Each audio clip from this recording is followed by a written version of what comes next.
What's up with it, y'all? It's JD, travelsthenix, and I'm back with another quick video. And today's video is going to be the start of a new series that I'm coming out with.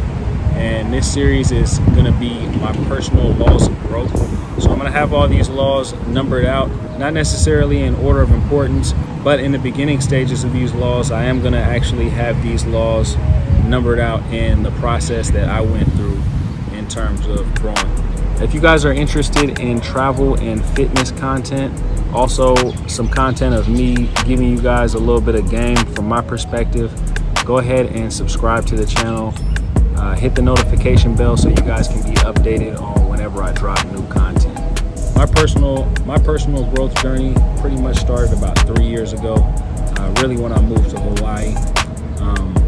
And the first law I'm going to introduce to you guys is going to be the law of keeping a healthy body, and how getting your body healthy and cleansing your body, ridding your body of those impurities, is going to help you on the mental level and on the spiritual level. But first, starting off on the mental level, you got to get your body right in order to actually be able to concentrate mentally. If your body's not operating at optimal form, then it's going to be very hard to get your mind operating on an optimal form as well. I know people might disagree with that, but at the end of the day, these are my personal laws of growth. They might help you out as well, but I do believe that once you get your body right, you can cleanse yourself of a lot of the toxins, the stress, the impurities that you've been building up over the years, and that can help you get more focused and get more sharp on a mental level. So I would say there's pretty much 3 steps of getting your body into optimal health. And that first step would be through exercise.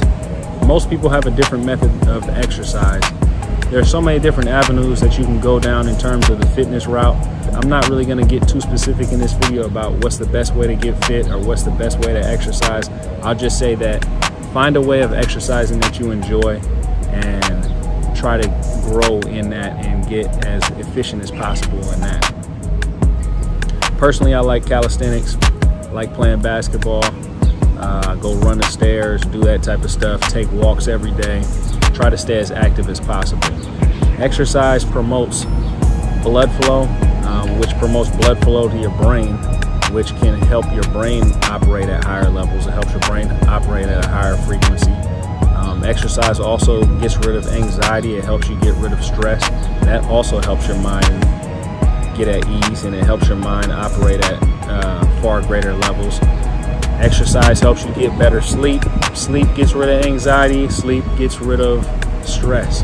So these are all things that are important, and they all start with exercise. So as you can see, the physical exercise and the physical activity that you do every day has a big impact on your actual brain function and actually how your mind operates as well. Also, I think that exercise helps you gain a certain amount of clarity, kind of relaxes your mind, at least for me it does, and kind of clears your mind also. So I think that's always a good thing to experience on a daily basis. So the next step I'm going to go into with this health stuff is going to be your diet. Again, there's 1,000 different ways to skin a cat. There's plenty of different diets out there. Some people are vegan, some people will subscribe to the keto diet, some people are pescatarian, some people are vegetarians. I'm not going to tell you what's the right diet for you. Personally, when I started my growth journey, I went vegan for about 6 months. I didn't eat any meat for 6 months. Another thing that I didn't do is I didn't drink any alcohol for about a year.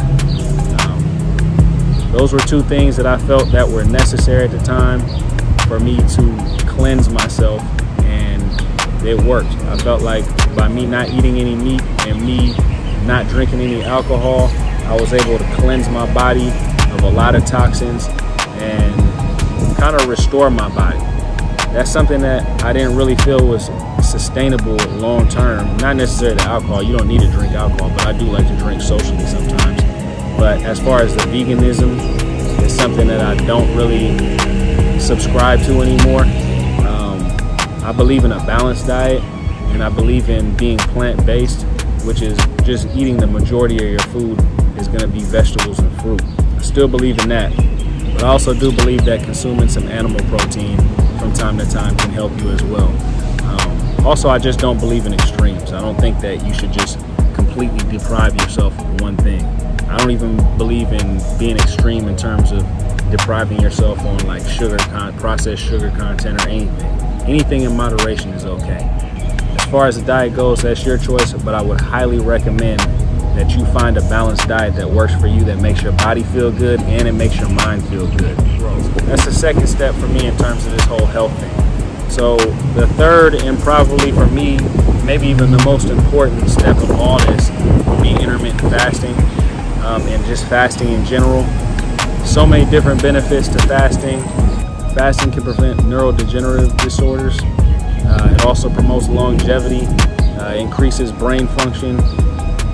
I think that when you're fasting, it helps you with clarity in your thought process and just in your focus. I feel like when you're in a fasted state, you're more focused, you have more mind clarity. That's something that's extremely important in my book. But fasting definitely has a lot of benefits on the mental tip.